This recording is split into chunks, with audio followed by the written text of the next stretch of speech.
Bismillahirrahmanirrahim. Assalamualaikum warahmatullahi wabarakatuh. Perkenalkan, saya Safitri Handayani dari kelas KPI 4C dengan NIM belakang 68. Izin kepada Bu Umi untuk menampilkan tugas UTS saya.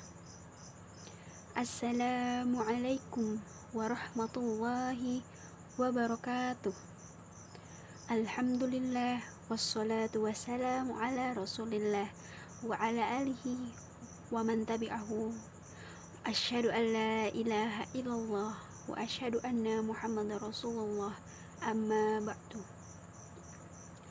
Alhamdulillah, puji syukur kita panjatkan kehadirat Allah Subhanahu wa taala yang telah memberikan inayah, hidayah, rahmat kepada kita semua.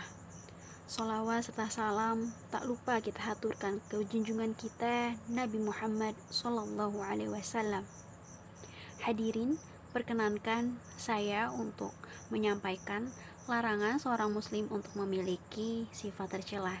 Seperti pada hadis Rasulullah an Abi Hurairah an Nabi sallallahu alaihi wasallam qala iyyakum wa dhanna fa inna dhanna akzabul hadis wala tahassasu wala tajassasu wala tahassadu wala tadabaru wala tabaghadu wa kunu ibadallahi ikhwana, yang artinya diriwayatkan dari Abu Hurairah radhiyallahu an bahwasanya Rasulullah shallallahu alaihi wasallam bersabda, jauhilah oleh kalian berburuk sangka, sebab berburuk sangka adalah sedusta-dustanya berita.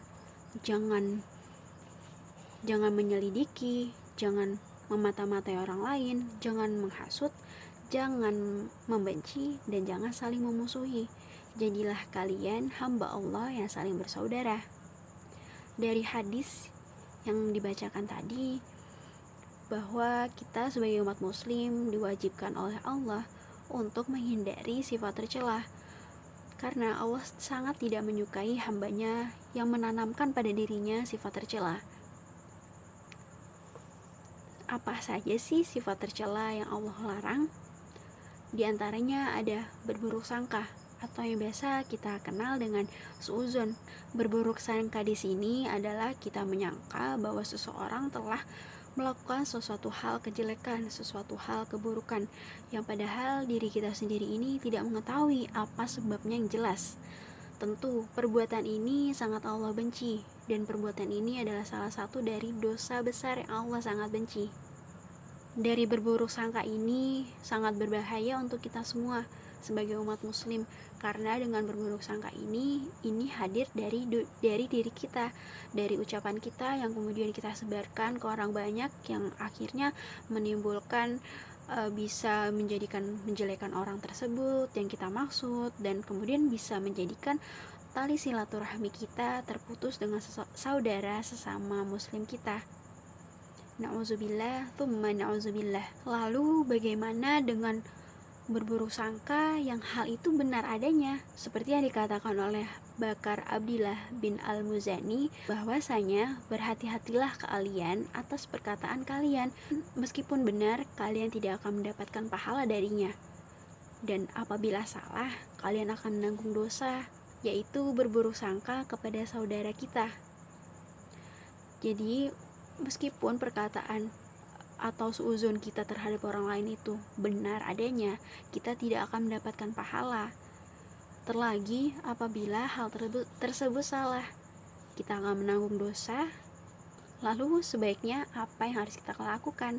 Yang harus kita lakukan sebagai seorang muslim apabila mengetahui saudara kita yang memiliki atau melakukan hal keburukan ataupun kejelekan, tentu kita harus bisa memaafkannya.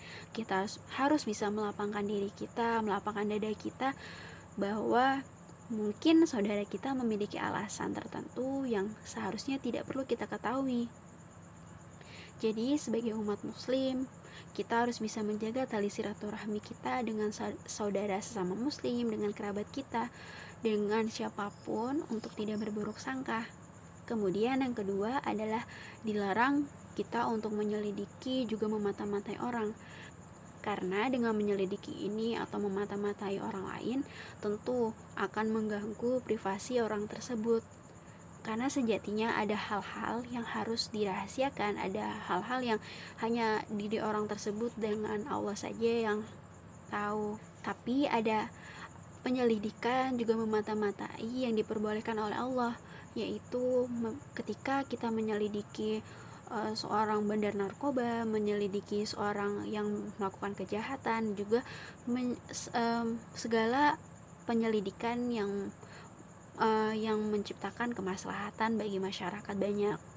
Yang ketiga ada hasad. Hasad di sini adalah iri hati, di mana kita sebagai seorang muslim iri kepada saudara kita sendiri. Padahal sudah Allah jelaskan bahwasanya seorang muslim itu mendapatkan rezekinya sesuai porsinya, sesuai yang dibutuhkannya, bukan sesuai yang diinginkan. Karena belum tentu ketika saudara kita mendapatkan sesuatu hal tersebut, kita juga perlu mendapatkannya. Karena belum tentu hal itu sesuatu hal yang kita butuhkan, dan belum tentu hal itu memang sangat penting bagi kehidupan kita. Jadi sebaiknya sebagai seorang muslim harus bisa qanaah dan menerima rezeki yang telah Allah berikan. Kemudian yang terakhir adalah jangan saling memusuhi dan jangan saling membenci. Karena seorang muslim itu dilarang oleh Allah untuk membenci sesuatu hal, apalagi membenci kepada sesama muslim, kepada sesama manusia. Karena dengan kebencian ini akan mempersempit kehidupan kita di dunia dan memperbanyak dosa. Nauzubillah, tsumma nauzubillah. Jadi kita harus bisa banyak-banyak berzikir, banyak-banyak beristighfar untuk bisa Allah ampuni atas dosa-dosa kita yang telah lalu. Mungkin dahulu kita pernah melakukan buruk sangka kepada saudara-saudara kita, kepada teman-teman kita, kemudian kita kepo sama teman-teman kita sehingga kita menyelidiki juga memata-matai teman kita yang itu sangat tidak etis untuk dilakukan. Kemudian kita mungkin dulu kita pernah atau sampai saat ini kita masih memiliki sifat hasad. Semoga dengan penyampaian saya bisa teman-teman terima bahwa hasad ini adalah hal yang buruk dan Allah tidak menyukainya. Kemudian yang keempat, kita dilarang oleh Allah untuk saling membenci dan saling memusuhi, karena umat Islam adalah umat yang satu dan saling bersaudara. Dapat disimpulkan bahwa Allah Subhanahu wa Ta'ala melarang kita untuk melakukan perbuatan tercela, karena perbuatan tercela ini adalah salah satu dosa yang Allah tidak sukai, dan bisa jadi kita menjadi seorang munafik. Nauzubillah.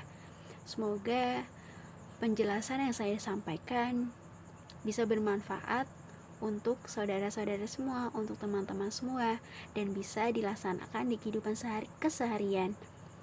Wabillahi taufik wal hidayah. Wassalamualaikum warahmatullahi wabarakatuh.